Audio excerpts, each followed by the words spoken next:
So thank you for the intro. And this is not making my voice loud. Have I done anything wrong? Is it loud enough? That's just for the camera. Oh, okay, cool. Well, as long as you can all hear me. Firstly, where is Larry in the purple sweater? I didn't see. Ah, there you are again. I just want to say hi from Joe Zapp. I was chatting, and he was like, I've got another vice president. He's the vice president of PSMS. So I wanted to see your face. So thank you for inviting me here. I will have some good news and some bad news. You know, the good news is that you will get through this, even though it's Cortinarius. And the bad news is that you might get quite distracted by them if I have my way with you.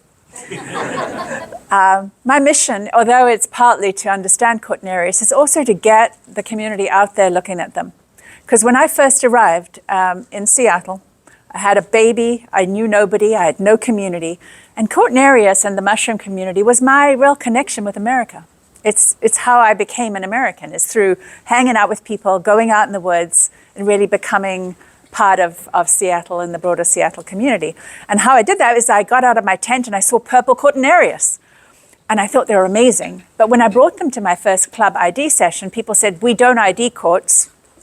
You know, they're too hard. So, you know, that's where I started. Cortinarius has a reputation problem. People like Sean, Aaron, and a lot of folks on INAT are helping to break that out. You know, our DNA has been a huge help for us. But there's still really a reputation issue, and that many people think it's really too difficult. There's no field guides with them. They're too diverse. These are all courts behind this picture. They're kind of brown. Oh, they have a reputation for being toxic. You can't eat them. I mean, what are you going to do with them? So, you know, the good news is that things are changing. Our newest field guide, I've got Noah's book. I know Noah spoke to you, but I've got it out here. And this, I have some influence on having a lot of courts in here. But we have them in the field guides now, their names. There's 80 of them or more that you can reference in that book. We're starting to identify them and put names through the sequencing efforts. There's also a community. Like if you start to talk to people about courts at a lot of our furries, at every furry now, you'll find a group of 5 or 6 people who are out there looking and excited by the puzzle, the challenge. So, you know, maybe it's not at the same time as year as your Cortinarius, the Cortinarius and the chanterelles, but it gives you a reason and a purpose to get out in the woods and connect with people around really interesting and beautiful mushrooms. I hope I can show you that today. So what I'm going to cover is firstly just the basic features of what is a Cortinarius, because I bet a lot of you here don't really know that you could identify one. I'm going to show you some of the edibles. Yes, there are a very small set of edible Cortinarius in our area. And then I'm going to talk about some of the techniques that you can use to collect and understand Cortinarius a bit better, just your first entry. So at the end of the session, I'd like everybody here to be at least on their way to identifying a few courts and having a sense of, you know, what you're looking for if you're out there. So, you know, what is a Cortinarius? These are all Cortinarius that you're seeing up on the screen here. The word Cortinarius comes from the word cortina or curtain. So it's like I have a curtain of hair, you know, my face like this, or a spider webby kind of layer. And that's what that thready kind of layer looks like over the gills. And I'm going to show you a few of those. Cortinarius are really abundant. I think here I say that there are thousands. Some studies say 5,000 species in the world. And we'll start to look at how many in our area, not that many, but a non-insignificant number. The first one was described as Agaricus violaceus back in the 1700s. So they are a large, abundant, global, and diverse genus. Here, and I mentioned Cortinarius, so the veil or cortina, and we'll look at more examples. And if I can actually show, yeah, my pointer works. So when we talk about these features, the veil is something that covers the gills. You see this? Remember I mentioned my hairy bangs like that? But you could also say spider webs. Sometimes it's subtle. You'll just see these little like thready bits here. And in some cases, it just remains on the stipe like this. Sometimes the stipe itself, the stem of the mushroom is kind of silky. It's not like really gelatinous, so it's not just bare and firm. And often the spores, if your club does get into microscopy, they're kind of cool to look at because you'll see that they have little ornamentations, little dots on them, which we call warts. Although my microscope doesn't really show them looking like warts. They're just more like little angular dots on the surface of the spore. So they're like little like almondy or lemony shapes with little dots on. So here we go. Let's look at some cortinas, because remember, Cortinarius, cortina is the most commonly thought of feature for a Cortinarius, but there are some tricks. So here you're seeing a cortina. I've labeled it up on there, and you can start to see it. I cut them often so that when you see your mushroom, you can see how the cortina, the color of the cortina and how it's attached. Here's another example of a cortina. Do you see how red this is? So a lot of books, if you look at it, it'll describe the color of the cortina. Some of them are quite bright yellows, some of them are glutinous, but in this case, well, glutinous sheath. In this case, it's a kind of an orangey cortina that's on a demosypy that I described. And here are some that have no cortina. So I just want to show you these so that you don't become complacent and think that every Cortinarius has to have a cortina. Some of them have this more naked look. They don't have any visible cortina, and you'd have to look with a loupe or maybe even a microscope on the surface of a young specimen to see some of that material. These are actually two really cool mushrooms from our area that I never knew the name of when I started. I only learned it through many years of collecting and seeing these things and then getting them sequenced. And once you have a name, then you can start to learn and remember when you see it again and go back to it. So don't give yourselves a hard time if all of these are starting to look completely the same to you. I expect them to. It's going to take a little time. So we're going to get to the celebrities soon, and you'll start to go, aha, I've seen that. Okay, so I overheard somebody here saying, I get really bored when I see a lot of those Inocybe. I just walk past them. And people often say the same for Cortinarius. But Inocybe and Cortinarius are one of the mix-ups that we often see on iNaturalist. So when you're identifying to Cortinarius genus, do look out for Inocybe and Hebeloma. You can tell them apart because both of them have a prunose, like little, imagine flour falling on the counter, on your clean counter. You can see tiny little white dots or clumps. That kind of pattern at the top of the stipe. So if you look here, see the little dots? Can you see from where you are? Okay. And here as well. So you'll often see experts at ID tables with their little loupes. They hold up a mushroom and they're looking up there. That's what they're looking for. They're looking for, is this a Cortinarius or Hebeloma or an Inocybe, by looking for that prunose pattern. And now you can say prunose, because I used to think it's like a prune. That doesn't look like a prune to me, but it means like this flowery, spotted kind of pattern. You'll also see on the cap of Inocybe that it's a fiber cap, so it's much more fibrous. You can always imagine like wool or felt, a felty kind of look, and Cortinarius seldom have that kind of appearance. So let's move on with what Cortinarius actually look like. We're going to start with those edibles. And obviously when you start with edibility, you want to know what the thing looks like, but also what to avoid. So let's start with the ones that are most commonly known as edible. Cortinarius violaceus. So who's seen this mushroom when you've been out? I'm not surprised, but I'm pleased too, because many people all over the world have never seen this. If you put this up on the internet, people outside our area will go, wow, oh my God, is it real? No, they do. They're like, it's spectacular. When I came here, I couldn't believe that thing. It's also the type species for the genus of Cortinarius, which means it was the first mushroom officially described that defined that genus. And yet, it looks kind of unlike any other Cortinarius, unfortunately. I mean, how many large purple super scaly mushrooms do we see like that? But regardless, Cortinarius violaceus can be eaten. It's known to be safe. Some people describe it as like a bucket of muddy water. It's, but a whole bucket, yeah. But I have seen people, particularly this year, was remarkably abundant, cooking it up, chatting about it on social media, and even trying to use it for dyes or inks. So, it's not always abundant, but when it is, if you want to add it to a list of mushrooms you've eaten and survived, this might be a good one. This mushroom, though, it's almost indicative of a healthy forest. I don't see it in second growth. I don't see it in sort of disturbed areas. You're going to be in a pretty special place when you see this.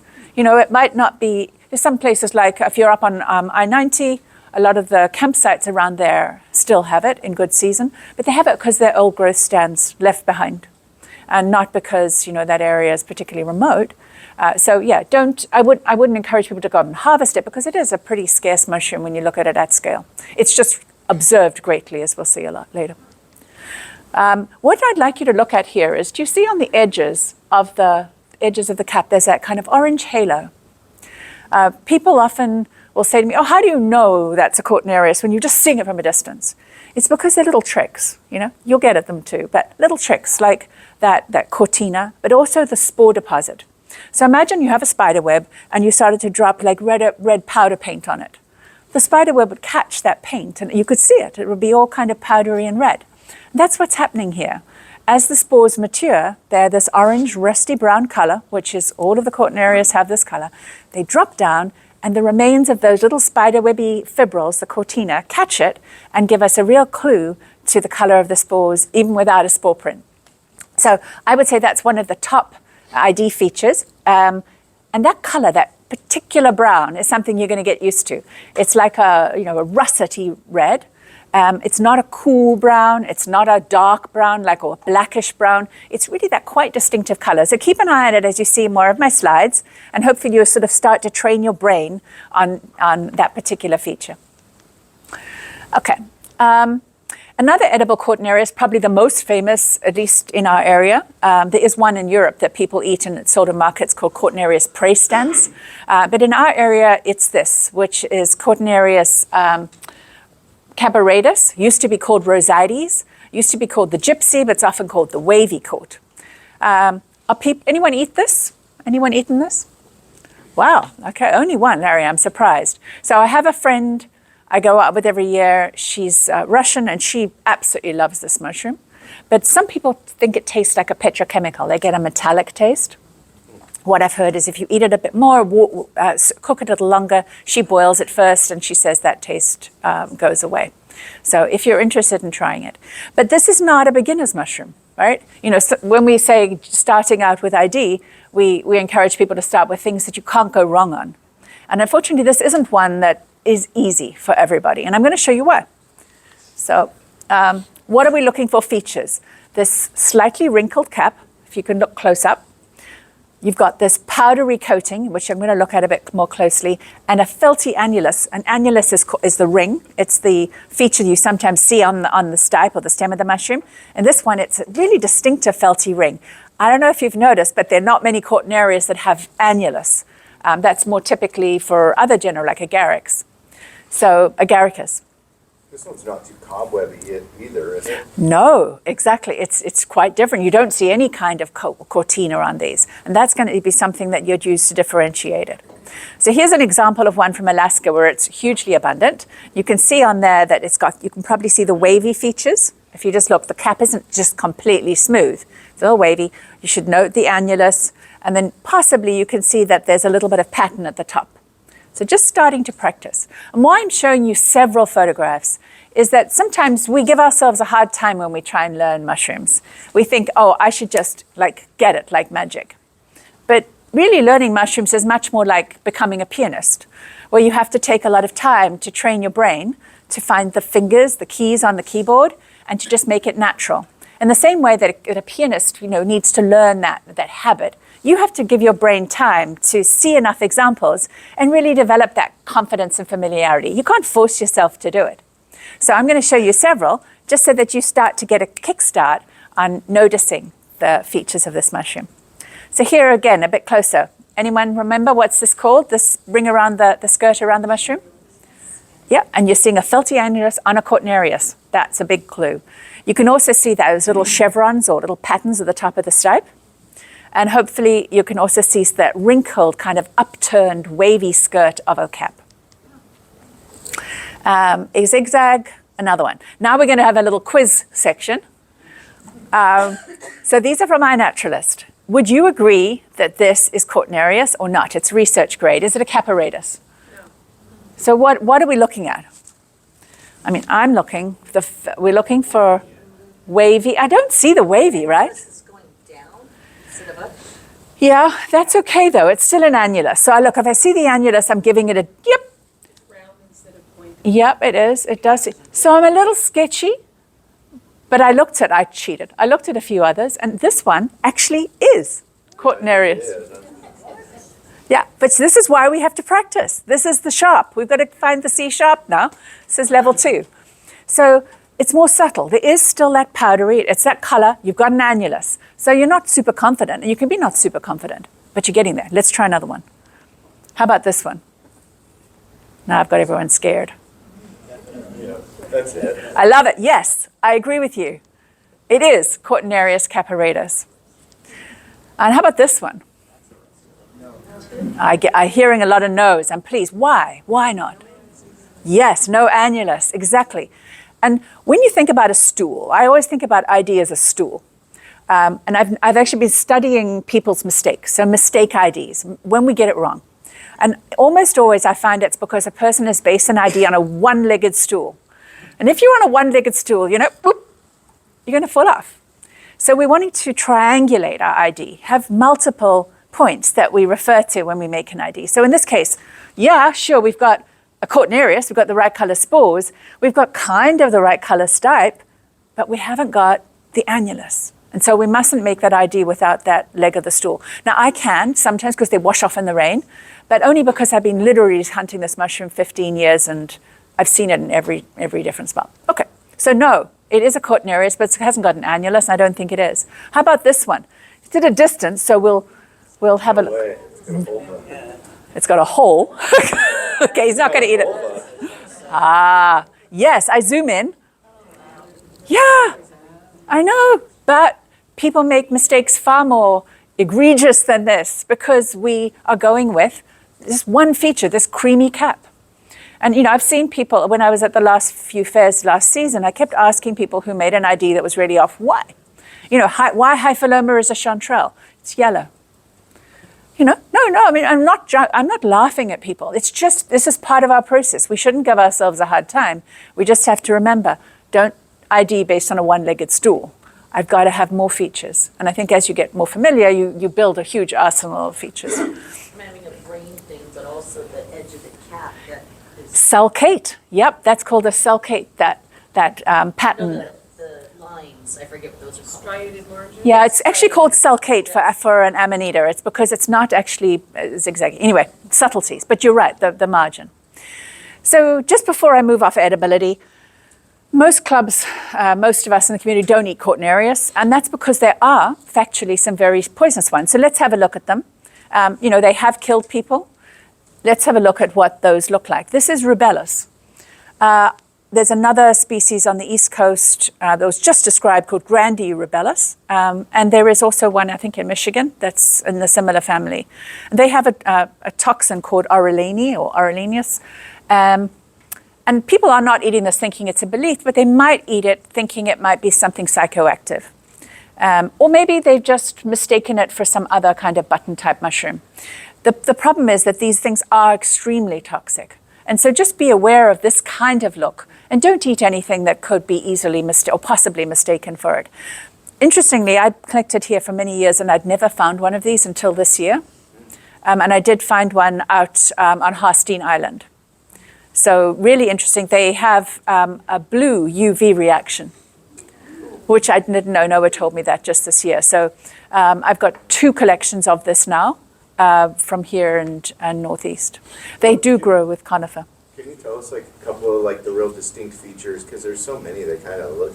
Yeah, just don't eat any that look like this, There's nothing that you should be eating that looks like this. So I think we're pretty safe. I mean, it has a pointy hat. It's like a little elf hat. It's orangey. It's distinctively orangey ochre. You almost think, oh, the little fox. Little foxy kind of color. It looks a bit felty. And under conifer. So here is a related species. Just again, you see those bright yellow, orangey colors. I think I've only got the 3 of those there. But you can see this, it's browny, orangey, the little pointy hat. You really shouldn't be eating any of those. It doesn't look anything like a psilocybe either. So, even if you don't, this is not something you need to be afraid of like a gallerina in wood chips.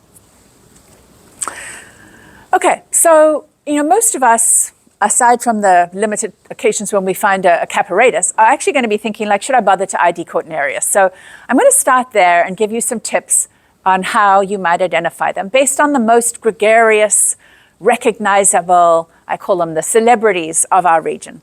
So among those are only going to be 10 among a huge multitude. And I'm not expecting you to get there. We don't even really know how many Cortinarius there are in our area.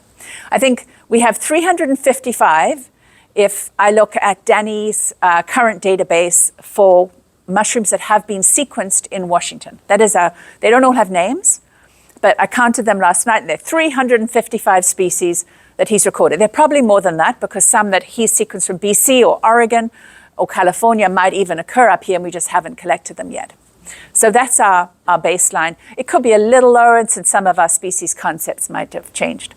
If I look at mushrooms of Cascadia, you can get 83 pictures. I counted the picture, 83 photographed species. I mean, that's a pretty big list already. If you look on INAT, 287 species with photographs from Washington. So look at the gap there already. We've got 350 plus, we've got 87 in a book, we have 287 on iNaturalist. And non-boreal, Danny has 500 plus. So that's in the Pacific Northwest, but not up into Alaska, Northern Canada, and the boreal kind of habitat. So we've got a big list. And we're not expecting ourselves to ID all of them. We just need to start somewhere. So how I suggest dividing and conquering Cortinarius is by looking at groups, which means mushrooms that have similar characteristics. And this has been done for a very long time, but it just takes a bit of time for you to learn the different groups and some of their characteristics. Same features, maybe grow in similar habitats, maybe they have a particular reaction to UV or something like that. The list on the right are some groups that have been proposed. Now, I'm not going to go through all those today, or we'll be here till midnight, but I'm going to call them out as we look at the 10 most commonly reported Cortinarius in Washington state. So this concept of these groups isn't something I made up. It's something that's been written up in books and published and argued among authors, probably going back at least 60 years, probably more. And this is an example here. What you're seeing is the groups proposed by different authors. And what this shows is that it's taxonomy and all of these kind of naming conventions and group descriptions are not like a scientific project in themselves. They're actually an argument among scientists for how we should divide up and understand species. What does that mean? Why is that important? It means that you can make your own up if that's useful for you. You know, go for it and find out those features that make sense for you and start to recognize concepts. And I think some of these will actually start to become meaningful to you by observation. Okay, so here they are, the 10 most reported Cortinarius in Washington state. Just take a second and have a look at them. I bet some will be recognizable, but they're an odd list in some ways because they're what people have noticed, not what's really out there, right? Every mushroom in this list is somehow interesting for a reason. It's bright, it's very abundant, might be bigger, it might grow at a different time of year, or in some cases it could even be the identification algorithm in iNaturalist putting a name on it and lumping lots of things together. So we're going to dig a bit as we look at each of these. I'm not going to run through every one. We're going to look at them in groups so we can kind of more easily make sense of them. Okay, first, purple. It was my first experience. I crawled out of my tent after a sleepless night, and there were these amazing purple mushrooms, and those were the first things I drew. I had paintings, and I used to do a sort of naturalist notebooks, and I painted purple mushrooms because they're incredible. I mean, we really don't recognize sometimes how unique the fungal diversity we have in our area is. But the most obvious one is the number one. Remember Cortinarius violaceus, the type species for genus Cortinarius, large, scaly, edible, and you can see that little kind of spore deposit often around the margin. And if you look at it on the cap, it's very tomentose is the word. It's almost like oppressed. The fibrils are really like scrunchy and fibrous. But there are actually a lot of purple Cortinarius. There are a lot of them. So here there are 4 species. Take a minute. See if you can kind of notice where would you draw the lines around those 4 species. There's going to be a quiz section on this too. Anyone have a suggestion? Can you see one that stands out? Or?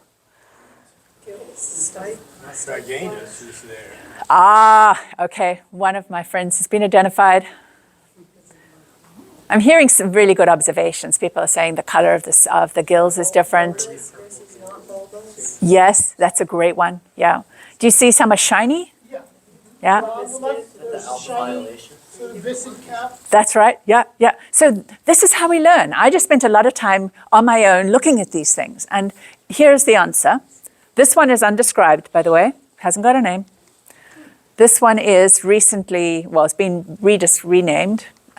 This one and this one. So what they are in order, the one on the right is Cortinarius triganus. The previous one is Camphoratus. The other one is Occidentalis. And this is undescribed, related to Cortinarius salor, meaning the ocean, the colors of the sea. So really interesting here. And what we're looking at is different features. So Cortinarius triganus, the third most observed, has really reddish flesh. So if we go back here, you can see I've sliced all of them. This is the flesh. Look at the flesh here, you can't see that one. But this flesh is the number one ID characteristic you should use for a purple Cortinarius, a biggish purple Cortinarius. If you slice it in half and you see this reddish flesh, plus if you look at the gills and they're always red, they're never purple, that's going to be Cortinarius triganus. So everybody here should be able to ID it without intuition. Just look, big purple mushroom, slice it in half, red flesh, are the gills not purple? You got it. And it also smells of pears. Smells what? Of pears. Yeah, I actually have a tragedy of not having any sense of smell, but apparently this is actually useful to separate it from some other species. Okay, and then on the left, this one here is Cortinarius camphoratus, which smells of stinky, I think it's goat cheese. A goat with rotten cheese. I don't know, it sounds horrible. But it can look, when it's faded, it can look like triganus, but it doesn't only have brown gills. It has purple gills when it's young. So it can't be triganus, because triganus only has the brown gills. Yes, Larry? The cap on that can actually have a fair amount of purple on it when it first grows. It can, particularly in Alaska, but down south it doesn't have that so much. So we can't, always rely on the same features. Anyway, so triganus, I would love it if everybody here feels comfortable identifying Cortinarius triganus. I mean, you don't have to remember the name. Just say it's that purple mushroom she told us about. I'm much less about the names. If you know what it is in your brain, you can always go find it, right, in the name. But recognize it so that you know, I've seen that before, because that's really the measure of identification for me. Here's another example. You're seeing again, purple cap. Do you see that the gills are always brown? Look inside that little one here. See, that's a young one. And look at the color of those gills. You'd expect them to be purple, but they're not. They're this brown cinnamon color. Lovely purple mushroom. I have a question. Yeah, sure. On edibility. If a lot of Cortinarius are toxic, a certain section of them contain oralinine. What's the toxin in these that would make them? There's an unknown. I mean, I have heard a lot of experts, I won't blame anybody or name anyone's names, but who say that purple quartz are unlikely to be toxic because they are so often confused with bluets. So that's the hypothesis, is that people are stupid and they've probably eaten them by mistake, and so they aren't dead, and so, they're probably edible. I guess my question is, there's a small group of ones that we consider edible, and then there's all these other ones. What makes them inedible? Just nobody knows? No knowledge of them. Okay. Yeah, no knowledge. I mean, in Europe and in Mexico, I've seen that there are other species that are eaten and are sold. But, we recently heard about a very serious mushroom poisoning, and somebody bought something and ate it, and I think the risk is, for most of us, the risk is too high, given that these are probably not the most abundant or delicious mushrooms. But if you wanted to experiment over the next decade, let me know how you do. Yeah. So this one is alboviolaceous. It's quite abundant in our area. You'll definitely out here, you'll see it a lot. It's just not gregarious. You don't see a vast number of it. You'll see a cluster here and there. It's can be also quite purple. Alboviolaceous means white violet, and so you'll see it's a bit paler and a little more gray. Another purple one is that's actually not alboviolaceous. That's Camphoratus. My label's wrong. So Camphoratus is like triganus, but if you notice here, it can have this kind of purple young gill. Yes? So the last one that was blue on the inside? Yes, that can have violet. That's violet flesh. They're always violet on the inside? Yeah, when they're young. Staining reaction? No, that's just violet-y gray flesh. And that would only be when they're young. As they get older, it gets more just pale and gray. Gray. Yeah. And this one is actually a Camphoratus. which again, what I'm looking at here is these purple mushrooms are all observed a bit more because people are excited by the purple. And I'm working on a key with Noah right now for the purple quartz. So I hope I can count you all as my testers and send it out. And next year you can tell me how it works. Because I just want to make it easier for people to navigate among these quartz. Because you always see a lot of purple mushrooms on the table, and it's very frustrating when you can't kind of quickly get to them. So here's the hypothesis we were talking about, that Aaron and I were talking about, that Cortinarius triganus is not toxic because it looks like something else. And you can see this here in the case of the bluet and Olympianus. Now, Olympianus is another purple mushroom, much rarer than the ones I've showed you before. In fact, it's a Cortinarius, which means it's one of the sections that actually can have some beautiful KOH reactions. It's bulbous, but because of the curvian cap and the curvature that you see in the lepista or the bluet, there's a commonality and people get confused. So I've often seen this as a confusion on online forums where people will identify this as a bluet and think they can eat it. In this case, it makes a beautiful magenta, like I think Barbie kind of pink, nail polish kind of color if you put KOH on the cap. So it's 100% ID confirmed if you see purple mushroom with this KOH reaction. And here the comparison of Cortinarius triganus with Lepista Clactosebe nuda. Again, purple. If we look at that one-legged stool and our one leg is purpleness, we can easily get mixed up. But if you add the color of the spores, the color here on the gills is this orangey ochre brown compared to the very pale color on the bluet, you're going to have a little more information to make a right ID on. Okay, changing groups. Another really gregarious group of mushrooms, which is the second, the fifth, and the seventh most ID'd, most observed mushroom, are Demosabe. Demosabe are called skinheads, and I see some happy nodding faces in the crowd here in the room. And that's because you're probably dyers, right? Yeah, okay. So Demosabe are famous. They've given Cortinarius a good name because they have pigments in them which are water soluble and make really brilliant dye colors, much more so than most of our mushrooms, and a rare color too, a red, a yellow, a really pure kind of orange. Actually, these three species that are identified here, at least two of them, or probably all three are wrong, these names. But we don't know enough about Demosabe, so we've got the names all a bit muddled, and it really doesn't matter right now because there's so much variety. So here you can see some of the Demosabe that are collected in our area. Actually gorgeous, aren't they? Yeah. So these are red gilled Demosabe, and I'm very interested in them. So if people find them, and I find collections of these, I always take them for sequencing because there's a lot of cryptic species in our area which have been called Cortinarius smithii. And then about 5 years after I studied Cortinarius, they started to be called Cortinarius ominosus. And then somebody called them semisanguineus. And so they're going under many different names.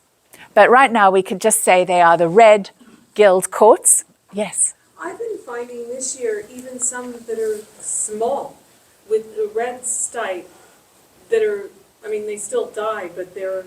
You should show me. You should keep one for me if you could spare one from your dye pot, because there are a lot of red Demosabe, and I'm very interested in them. Some are completely red. Some have a red cap, and some have a red stipe as well. But they're all different. A lot of them are different species. In this case, you could see, would you call, like, vote in the room, who thinks that cap is red? A few. I say, okay, I'm an outsider. And this cap, what would you call this? Olive brown. Yeah, you see, it's hard. Color's hard. But, these are yellowish caps, and these are browny red caps, and some are bright red. We'll see one in a minute. What's the one in the center? It doesn't look like very good dyer's mushroom. No, that one's probably just one of the yellow. This is one of the, people right now would call it Cortinarius croceus, but it's not. So not all Demosabe. Yeah, they all make, most of them are. It's not the saffron cap, because that makes Yeah. it pretty yellow. Yeah, it does make a nice yellow, especially on white silk. It lifts really beautifully on silk. So sort of as a general rule, Demosabe, they're all good dyers. All good dyers. There are a few that are more browny, and I haven't seen people use them, but I bet people aren't collecting those ones. But they technically all have this pigment in. So here an example of what we're calling AFF cinnamomius. It's the basically orange gills we're calling simimonius. But there are, if you look in Noah's book, I think there's like 20 different names, and all of them can go through a phase of having orange gills. Maybe they have yellow gills when they're young, and then they become orange. And maybe some start orange, and then they stay darker brown. It's very difficult to ID just from looks. So, at this point, I think looking at them, being familiar, and recognizing if you've seen the same kind of thing again, if you're really into Demosabe. But don't focus on the ID to species of these if you're not really kind of geeking out on Demosabe. And by all means do. I mean, I'm not discouraging you. Here we have an example of some that actually can be ID'd. I think that this number 780, came out as Cortinarius malichorius. I always think it sounds like a Wicked Witch name. Malichorius. And it's got black in the center of its cap. Darker brown scales. If you look with a loop, you'll see it has a little kind of blackish pigment there. And so that might be one that we can differentiate from Cinnamomys, because Cinnamomys can have a very yellower, paler cap. But, it gets difficult. But clearly this is different, right? This is bright red. So we've got two bright red Cortinarius that have red on the cap, red on the stipe, and they're in our area, at least two, these two. And I've seen a lot of people out there getting quite interested in these recently because we've discovered that UV can differentiate Smithii from what I'm calling semisanguineous group. And I'm calling this as a placeholder because I don't really think that we have clarity on the species Cortinarius ominosus. Ominosus is in a group of a lot of mushrooms that are very close together. So I'm calling them the semisanguineous group right now until I understand more. But I'm a bit of an outlier. But look at that. People call them synonyms, right? It's not a synonym. Sanguineous and No, they're not a synonym. They're definitely not. Yeah, it's a distinct barcode. But anyway, this one here, Smithii, has no UV reaction. So now you've got to walk around in the woods with a little UV flashlight as well. Okay. And then if you see a blood red coat, particularly up to my dyers in the audience, pull out your UV light. And if it's UV positive, you can say it's semisanguineous group. You can call it ominosus if you want. And if it doesn't have any yellow on the stipe, then you can call it Cortinarius smithii. Not the very tiny ones. These are the bigger ones. The Smithii has, one of them has, the cap is more brown than red than the other also. Well, no, this one can be brown. This one is the same as that one you saw back there.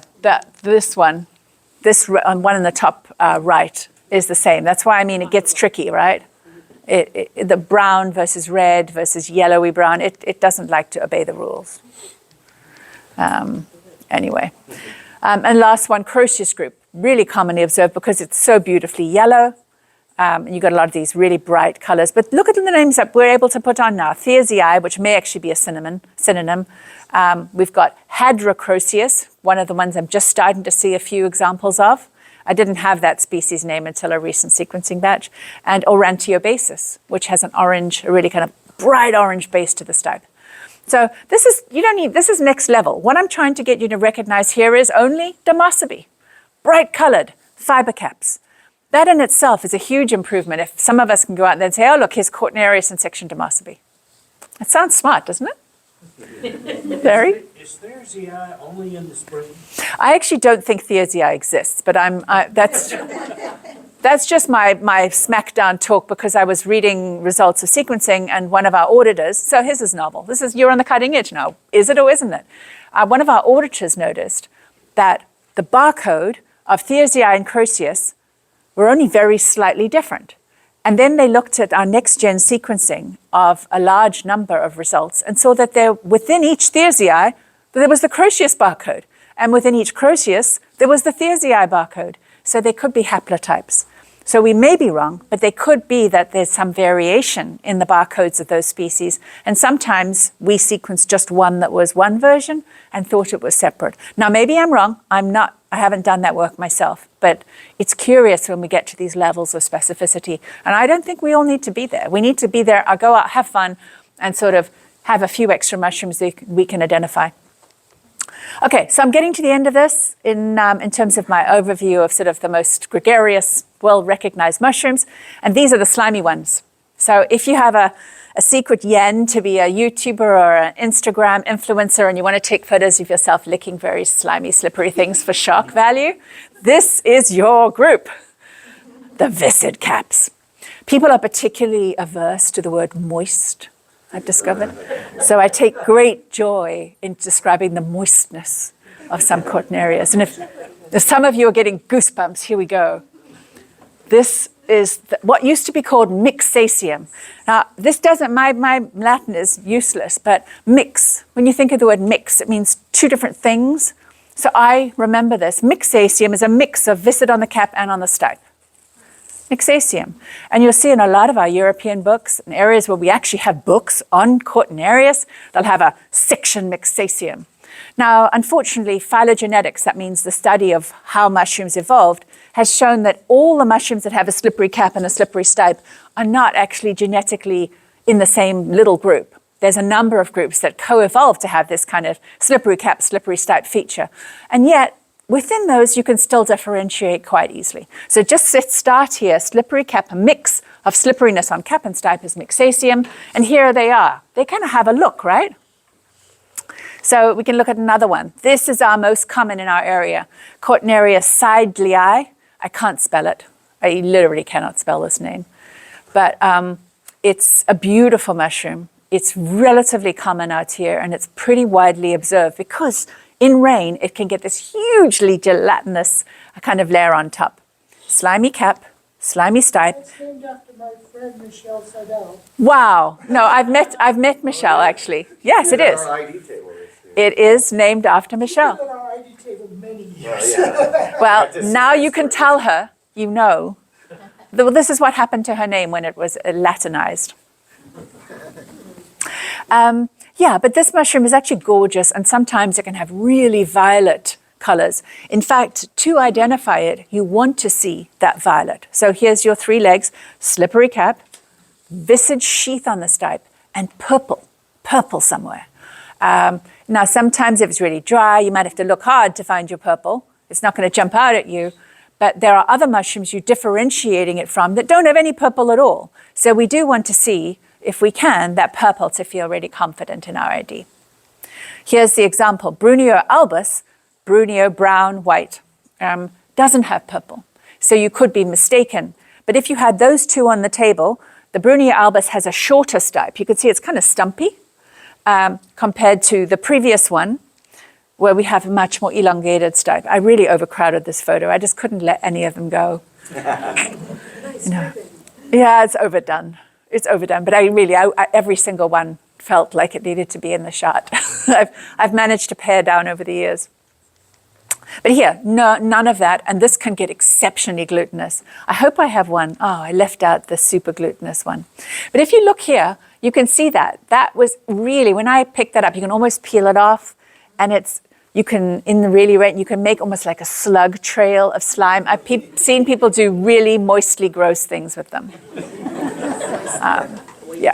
Yeah. And not many other mushrooms do this. This is a pretty memorable feature.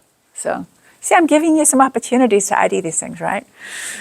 Okay, I think the last group I'm going to describe is leprosoby. And we're really lucky with this, as I'll tell you in a sec. Leprosoby and a lot of these groups have been studied by Joe Ammirati through his collections, through the work of the Limatanans, Niskan and Limatanen, who visited our area with Joe, and through work from Adam Smith's early work.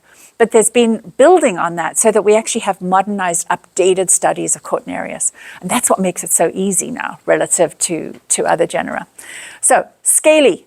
None of the others except Cortinarius violaceus, remember the type, had this kind of really scaly cap. Again, if you were carrying a little magnifier, you could look at that and you'd see little black tuft scales on the cap.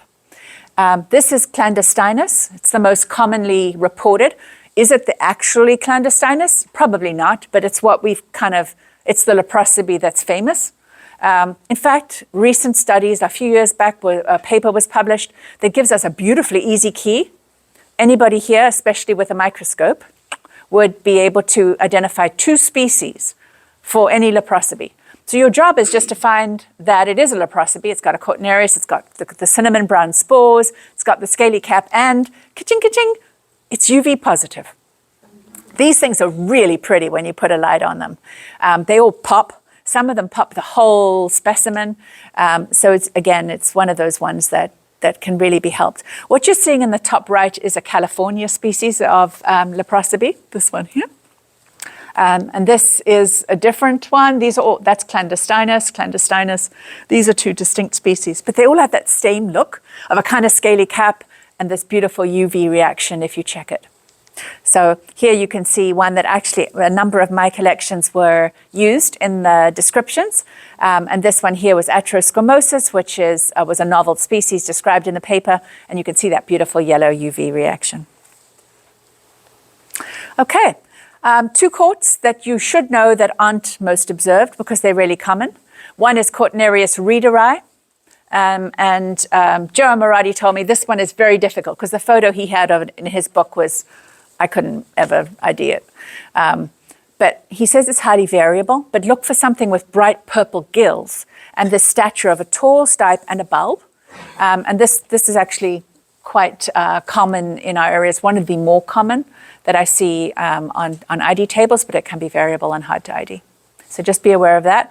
And an extremely common Cortinarius is Cortinarius albo-globosus, only described in the last decade. Albo, again, whitish, roundish, and it has this very shaggy layer of kind of fibrils, like this white kind of clothy look on the stipe. Okay, so now I'm going to just wrap up with a little like catch up, a teaser for those of you who are on INAT and start to see what's happening to Cortinarius on that platform. I just want you to be prepared, but also to have hope. So Cortinarius, there is a dark side. Okay, it's called telemonia.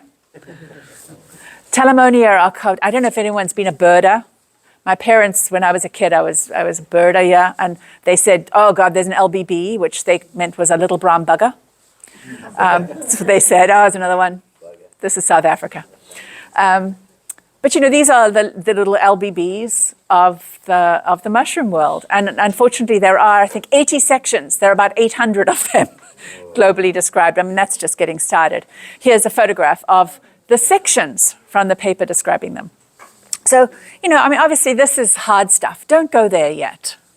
But the good news is these are getting names. And why is that? It's because Cortinarius, out of all the genera out there, has had some of the deepest sequencing of types. So every time a mushroom is described, the person has to provide a description of it and a sort of tell where they got the actual the mushroom that they described it from. So, you know, if they were describing a new mushroom that was like, well, this is the evidence, this is the type for this species, and I'm going to put it, painting of it in the olden days, or I'm going to take a photo and I'm going to put it in a herbarium. It doesn't have to have a photo, but I've described it, and this is the specimen. And what was done was that people have sequenced all of these old types, or if they couldn't sequence them, went back to this place described and found one that matched it and described it as the neotype, a new type. And what that gave us is facts, right? Now we have a barcode for everything that's supposed to have a name. Now, not perfect, but this work has given us a backbone that doesn't exist in many other genera. Just nobody's done the work yet. So Cortinarius, while being uniquely difficult, is also uniquely ready for all of you to go out there and learn about it and start to expand and build on what's new. Because if you know what exists here, you can now add to it. The problem was when we didn't know what was officially existing, we couldn't say, wow, in Washington we have hundreds of undescribed quartz. It's not hundreds, but it's getting there. But there's a lot of undescribed Cortinarius, certainly in the North America. So these are all papers. And you can read these papers. I can share them with you if anyone's interested. I'll share a drive file. All these papers, and a lot of these papers have keys. So it's a problem of compiling information, not of lacking information. These are all papers describing quartz. One of the most influential authors has proposed to split Cortinarius up into new genera. Unfortunately, some of you have suffered through the splitting of boletes, and something similar is threatened for Cortinarius.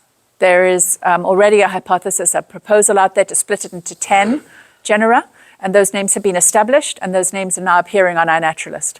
So you're having all these new names. Still, the majority, this is in terms of how many of the 5,000 or so species, the majority still stay in Cortinarius, but there's a new genus, Thaxteragaster, Phlegmaceum, Calinarius, Orinarius, Hygranarius, Cysternarius, Vulvatus. These are all what used to be quartz. Now, it's in dispute because often people put forward these proposals and people don't adopt it, or they're angry and disagree and they fight it out. for our purposes, it's just important to know that this proposal has been put out there. And the theory behind it is Cortinarius is too big. We don't know how to work with it. We need to make it into recognizable groups. And we need to base it on phylogenetics, like actual evolutionary structures. Unfortunately, this leaves a ton of species that don't fit into one of these groups. And so the fear is that if we adopt this, we're going to end up with another 50, 60 genera within Cortinarius, which will add to our complexity and make our old names obsolete.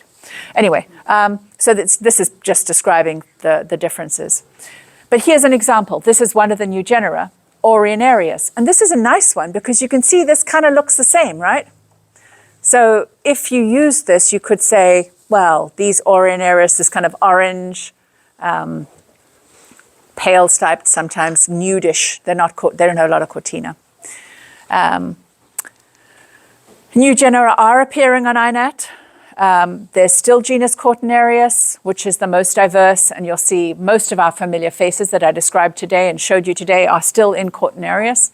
But there are some that are moving into Phlegmacium, our glaucopoids, and many others are moving into Phlegmacium. Calinarius, that one I showed you that looked like a bluet, that you could put that beautiful, the KOH on and make it go pink. Olympianus would be in Calinarius. Thexterogaster, these are the ones that are kind of a lot of orange, pale gills. Often some of them are bitter. And so, where do we go from here?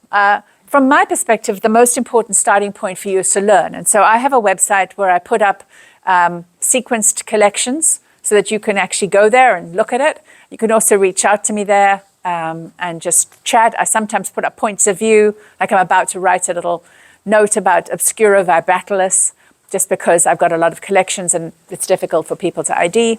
But I think the most important entry point for all of you here is to just add Cortinarius to your mental list when you're out in the woods.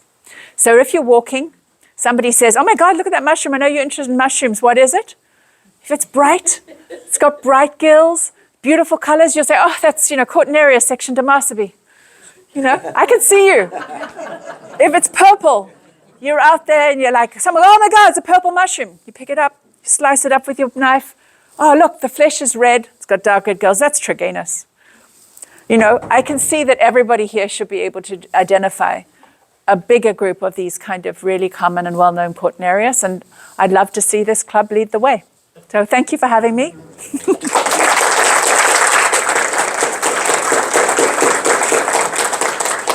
Any questions? Yes. Well, mine is about your tags. So Yes. do you pre-print these tags and go out and then they go in the box so you know everything? I do. I have 1,780 Cortinarius in my cupboard. Okay. And so I had to... And that thing on the bottom's a measurement thing. Yeah, well, that was actually, I'd be honest, there was somebody gave it, Noah Siegel got it from somebody, and its idea is like a field naturalist, you have a scale bar in case you don't measure your specimens, and then you can go back and say, oh, that one's about 5 centimeters if you want to write a paper on them. But it makes me look fancy. I did share it. My fingernail in this. Yeah, Noah has one, and so don't do that, no fingers. And I've given it to a few members of our club. I think we should probably agree if we share them that people use different fonts, because I used to just see mine on INAT, know it was mine, and now I'm like, whose is that? But it's a good technique, yeah, just to print them off and write in the rain paper. Yeah. So there seems to be a ton of sections. Are Yes. those sections based off of a species name, and then there's a bunch that could be confused for that, or they're so similar? Is that No, how the a section, well, the concepts of sections and clades are a little bit unclear to me. Some people use sections in a sense of quite linear, like this evolutionary path, then there are these 3 that fall under this, and these have distinct, that's a section. I think in more general use, a section is a recognizable clump that is related. So, and then there people say that there's a group. Danny's been pushing this concept of a group, Danny Miller, who does our sequencing a lot for PSMS, because if he sees 3 or 4 species undescribed and they're a little different, he just says that's a group. We can't tell them apart. A group. That's what I was wondering. Yeah, a group. No, a group. The word group, that as we've been using it here, is just that, look, there's a close number of related things masquerading in this name. We'll call it a group until people decide if they're separate species or not. But I'm proposing, I think I'm following I think I'm going to, in my teaching on courts, I'm going to follow this idea more of a clade around a species. So we'll look at, say, something distinct like clandestinus, and we'll talk about leprosoby around clandestinus. So you'll recognize, one indicator species, and then cases, until sort of the phylogeny is worked out, I'm just going to go with that. Yeah. Question for you. What's it like being a, quote, amateur in such a technical field? I think in life and everything, don't let the word technical hold you back. I work in tech, and I never had my degrees in what was it again? Economics and English. But I'm a tech researcher, and you could say half of us, if we were born today, would be software engineers or AI trainers. But we make the best of it. And I unfortunately didn't get trained as a mycologist, so I'm just acting as one. And I don't think there's any reason any of you can't, really get passionate about anything. Find your thing, as I think, is, what you need to be sustained. If it's knitting, geek out on knitting. Become the most crazy knitter of insects and yarns. Find your thing. And for me, this thing has been Cortinarius. So thanks for that question, though. It's a thoughtful one. Anything else? Come on. Something you've been too scared to ask. I do want to commend Sean here as one of your growing experts in Cortinarius. He's always asking me questions and finding really cool ones, so I'm hoping that he continues in that. On INAT, I'm Sulcatus, Sulcatus. On NA Courts, you can there's a little message me. You can message me there. I don't know where, I really am terrible on email, but if you wanted my email, it's moonshell, on the beach. Because when I came here with the baby, I was always on the beach. moonshell@gmail.com. Well, thank you for staying away. Oh, yep. So you mentioned AI earlier. I was just wondering that, given that a lot of this seems to be visual identification, have any groups gone into that LLM training for the image recognition with AI? Well, iNaturalist. Have you used iNaturalist? No, I was gathering that was more algorithmic and then input. I think it has a vision model. They do have a vision model, and it's pretty good. Even for courts. I don't hide the fact that I don't remember every name. Sometimes I will use it and I'll take a photo, pop it up to INAC, don't make an obs, it's just at a table, and it'll probably list 15 things, and I know them, so I'm that's the name, because it'll help me find it. Now, sometimes it's completely off, but I think INAD is where that's happening. The challenge for that, because the training data is the accuracy of us identifying it, people are imperfect, and so we're not very good. But the huge numbers of sequenced efforts are really improving it, and I think we're training the model. But with Crocius, it's just called everything yellow, Crocius, because that's what people called it.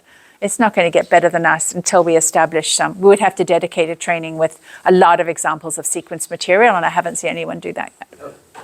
It's happening, though. It's happening bottoms up on INAD. Yeah. Anything else? Thank you. Okay. Thank you so much. I'll talk to you later. Thank you. And if anyone wants a book, I have a few of these here.